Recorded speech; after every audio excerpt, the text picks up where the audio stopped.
Good morning and welcome to Farm Factor. I'm your host, Jamie Bloom. Today, Kyle Bauer visits with Sandy Johnson, the Emergency Resources Manager at KDA. Then enjoy this week's Kansas Soybean Update. Next, Kyle continues the animal disease preparedness conversation with Justin Smith, Animal Health Commissioner, and David Hogg, Assistant Emergency Resources Manager. We'll end with Plain Talk featuring Kyle and Duane. Stay with us.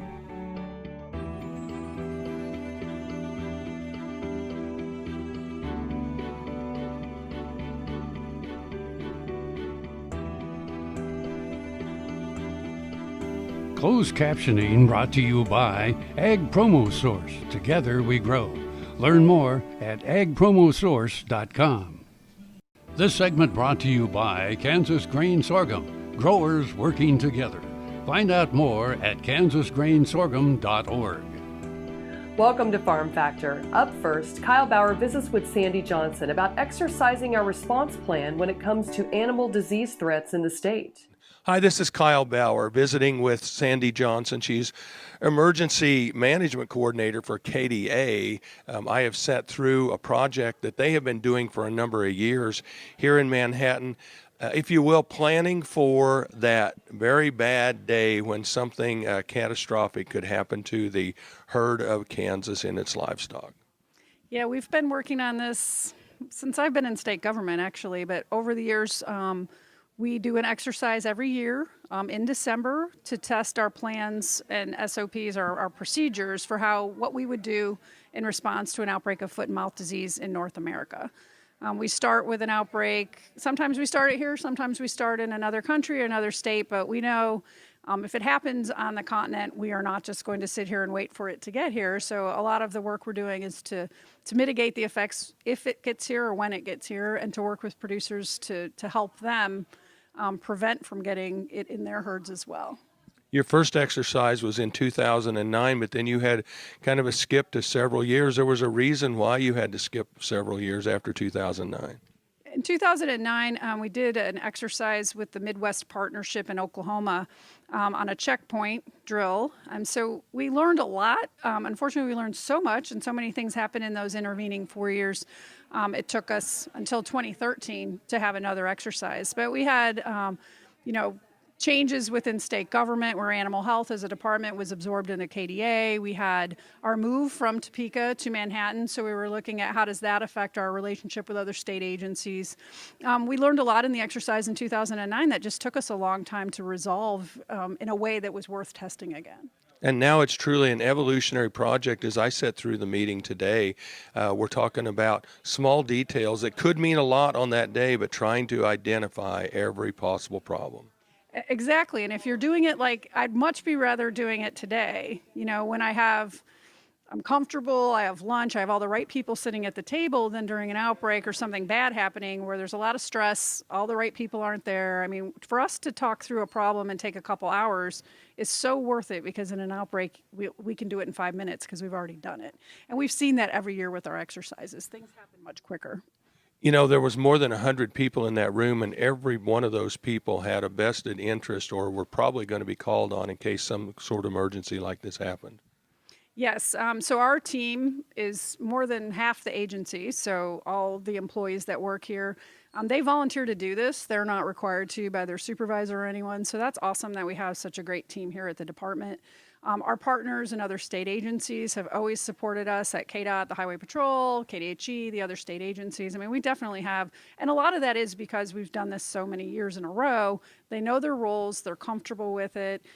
We have a little fun with it, but it's really very professionally done. We try to be as realistic as possible. And each year we're adding more industry participation as well. So to have an actual dairy or processor or a feed yard person, today we had a meat processor. I mean, to have folks, every year we bring more people into it, and it really helps us know what are those problems going to be. We're visiting with Sandy Johnson. She's Emergency Management Coordinator for Kansas Department of Agriculture. I'm Kyle Bauer. Back to you, Jamie. Thanks, Kyle. Folks, come back after these messages for this week's Kansas Soybean Update.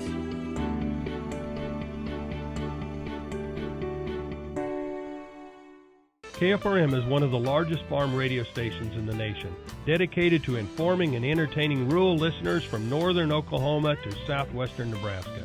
You can catch KFRM in many ways. Of course, 550 on the AM dial, streaming at kfrm.com, or on your smartphone by going to the TuneIn Radio app, or on Ag AM in Kansas on Tuesdays and Facebook every day of the week. KFRM, tune us in. You'll be glad you did. Valley Vet Supply is devoted to providing information and professional quality products at reasonable prices. ValleyVet.com, ValleyVet.com, Valley Vet Supply. Ag Promo Source is a unique group of marketing specialists with one mission: help your ag business grow. Each affiliate has their own area of expertise, and they work together to bring you advice, products, and services. To get started, visit agpromosource.com. Ag Promo Source. Together we grow.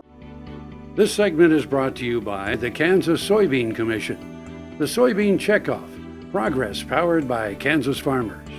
Welcome back to Farm Factor and the Kansas Soybean Update.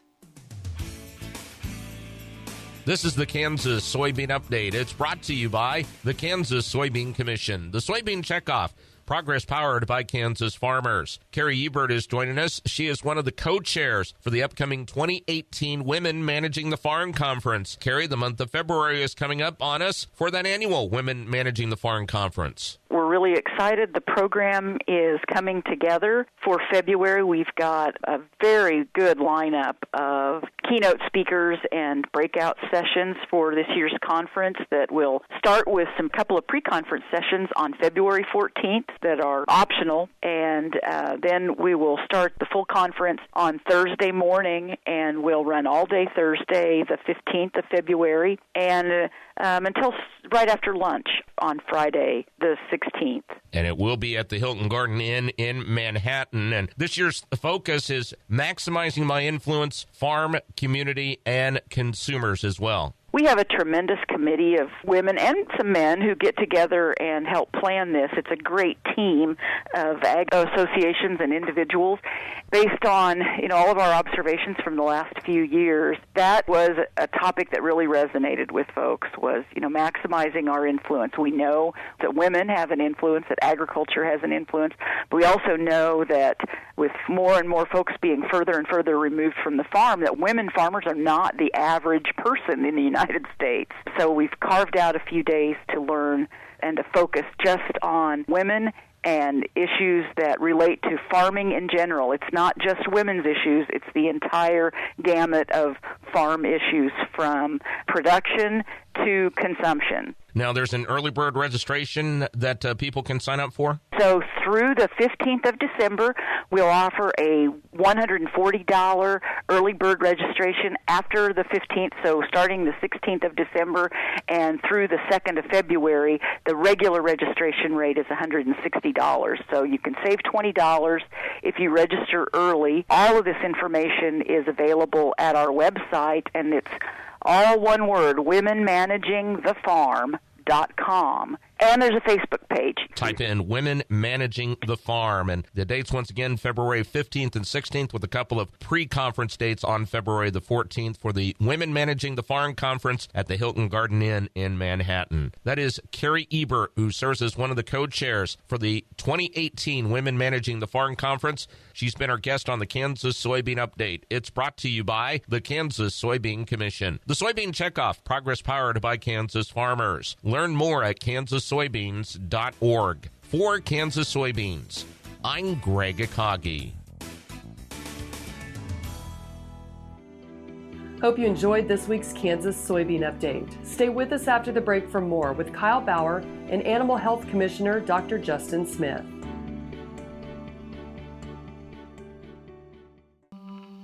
What if U.S. soybean meal were more than a commodity? If seed companies and the soybean checkoff built a better variety? That future is here. The time is now. To meet end-user demands, the soybean checkoff is investing in the compositional quality of soybeans, including meal. A message from the Kansas Soybean Commission, the Soybean Checkoff, progress powered by Kansas farmers. All over the country, more and more communities are making the change to biodiesel made from U.S. soybean oil. And the decision continues, improving the health and welfare for millions of Americans while adding billions to our national economy.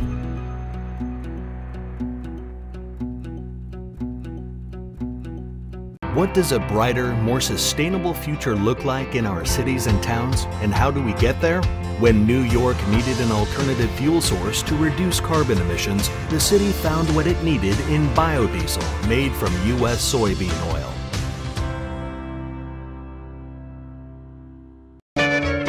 Ag Promo Source is a unique group of marketing specialists with one mission: help your ag business grow. Each affiliate has their own area of expertise, and they work together to bring you advice, products, and services. To get started, visit agpromosource.com. Ag Promo Source. Together we grow. This segment brought to you by Sure Crop, liquid crop nutrition delivered right to your farm. We're back. Now we'll hear from Dr. Justin Smith about the importance of biosecurity. Hi, this is Kyle Bauer visiting with Justin Smith, Animal Health Commissioner for the state of Kansas. We're talking about biosecurity as it comes down today on ensuring the health and the security of animal agriculture across the state of Kansas.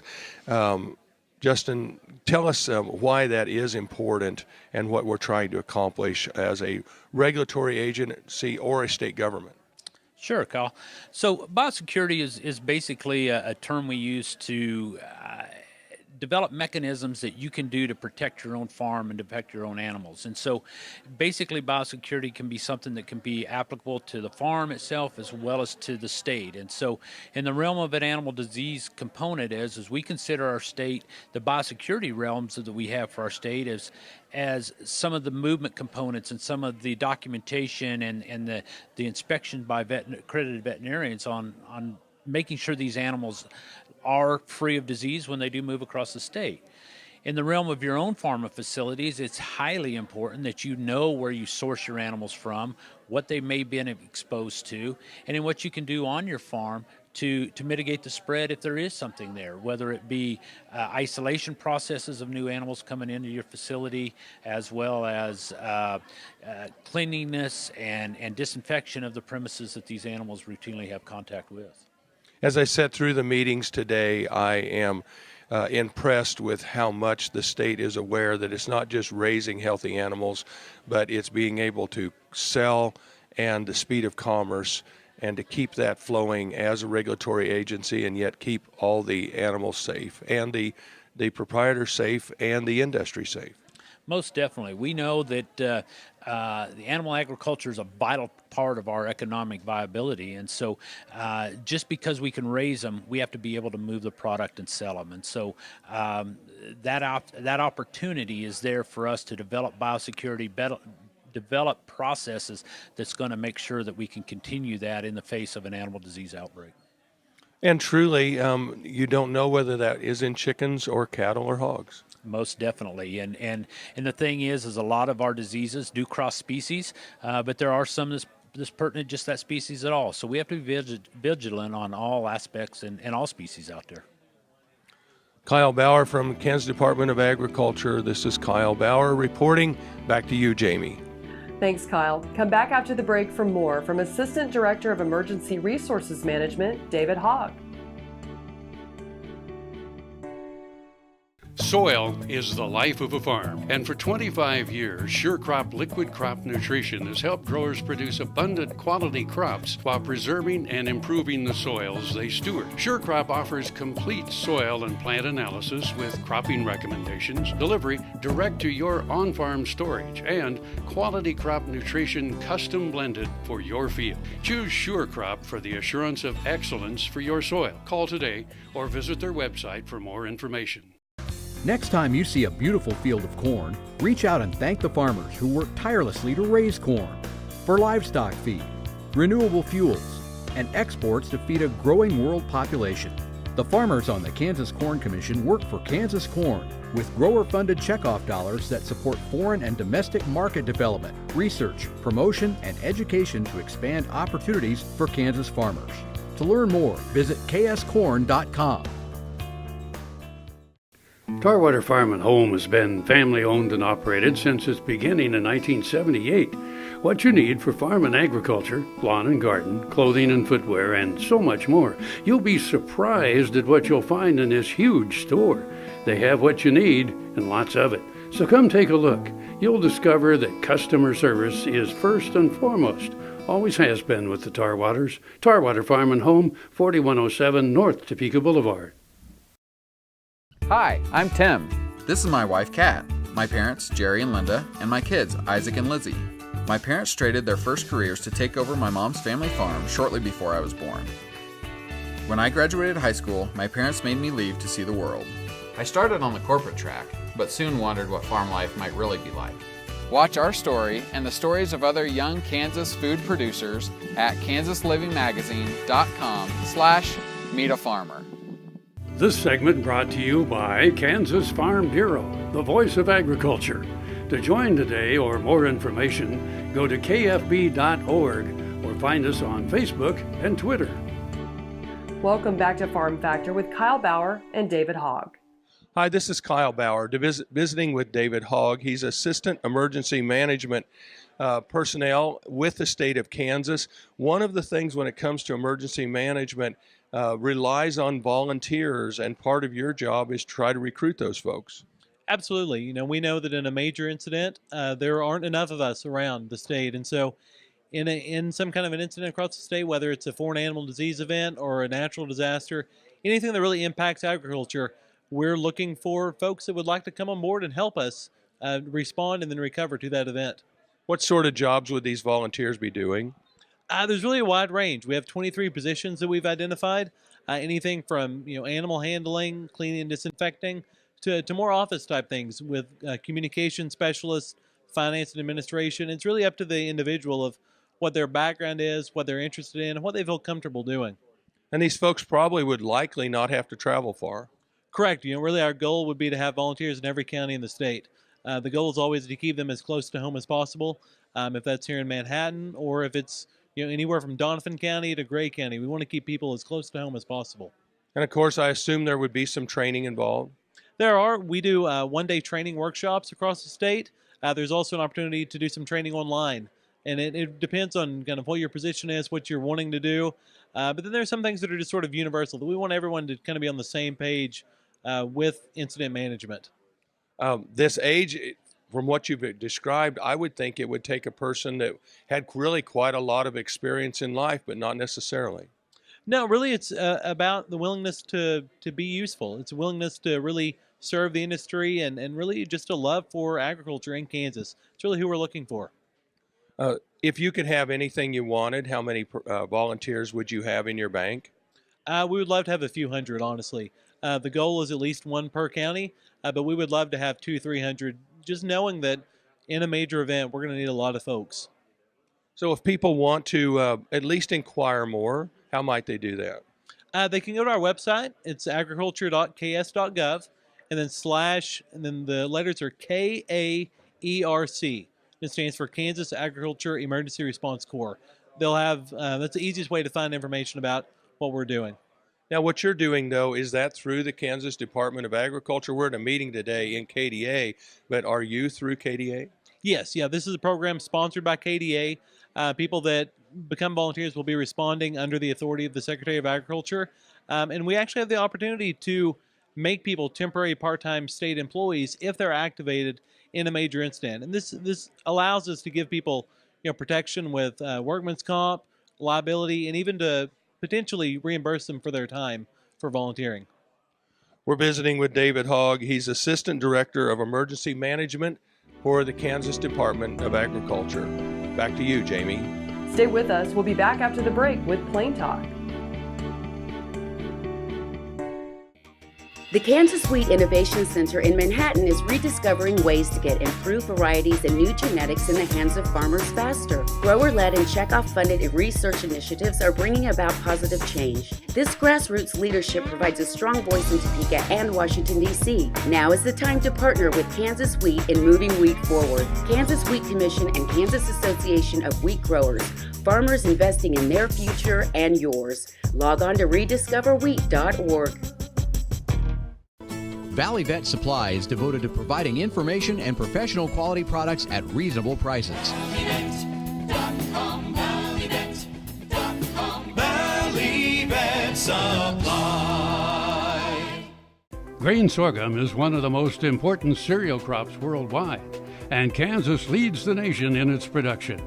Over the years, sorghum has been either exported, used in animal feed domestically, or for other industrial uses. Recently, its use in the ethanol market has seen tremendous growth, with 30% of domestic sorghum typically going to ethanol production. Kansas Grain Sorghum is committed to sorghum research, market development, and education. Learn more at ksgrainsorghum.org. I had this horse. It was a good horse, except for when the wind was blowing above 30 miles an hour.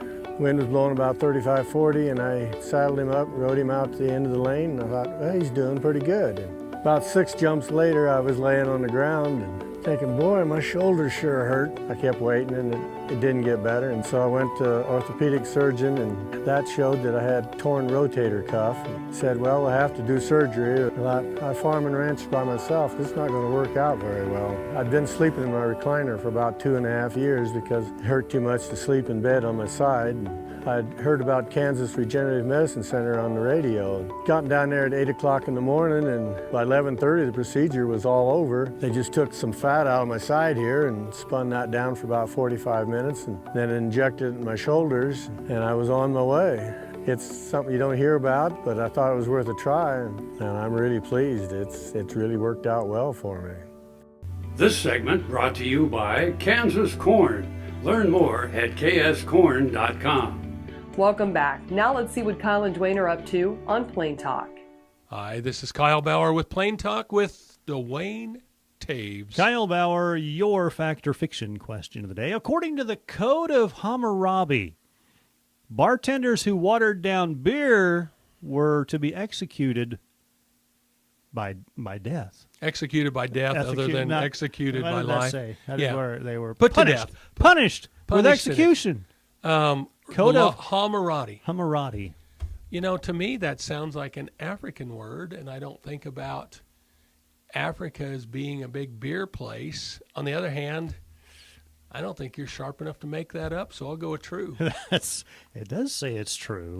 The Code of Hammurabi. Watering down the beer. No watering down the beer. No if you're light the bartender. beer. No light beer. It's all the normal beer. The old whiskey I peddler. will admit that I bought some beer recently that was very low in carbs. Yes. Okay, and I brought it home, and it was like, well, I know they got the carbs down on this. They basically just added half in beer or water, and it was so watered down. So what I do is I don't really like hoppy beer, and so when I buy these sampler things, I end up with some hoppy beer in there that I really don't like. So you cut that back. So I pour the hoppy beer. Well, you're getting to be quite the blender. I can make my own brand. You got a blender's license? As long as I don't sell it, I don't think I need a license. That's true. I just need a license for the law of Hammurabi. I need a Hammurabi license. Hammurabi license. Hammurabi. Whoever heard of that? It's a little-known burg in a faraway land. As U.S. marriage rates hover at about what % in this country? Marriage rates? Mm-hmm. In other words, of the people in the United States, what percentage of them are married? Oh. I'll say 38%. 38%. Well, gosh, it's better than what you think. It's at 50%. Basically, adults 18 and older who are married, says 50% of them are married. And you're saying 38. Adults 18 and over who are married, 50% of them are married? That's not true. It does say that. No, it's written. a percent of adults Over age 18 18 and older who are married. It's 50%. Okay. But in 1960, it was 62% or 72%. Ah. I think that's that's kind of a big swing. Yeah, but I think 72 is a lot, 18 and older, because that accounts for widows and widowers. Widowed and widower. Yeah, and that's 18 and older. And people got married, obviously, sooner there. Part of this 50% 18 and older is people aren't getting married till, what's the average age of 27, I think? Longer than it used to be. Yeah, so you would have all those people as putting in as a zero, if you will. Yeah. That's my words, not yours. If you're not married, Kyle said you're a 0. Thanks for joining us. I'm your host, Jamie Bloom, and I hope you enjoyed today's show. See you next week on Farm Factor. Closed captioning brought to you by Ag Promo Source. Together we grow. Learn more at agpromosource.com.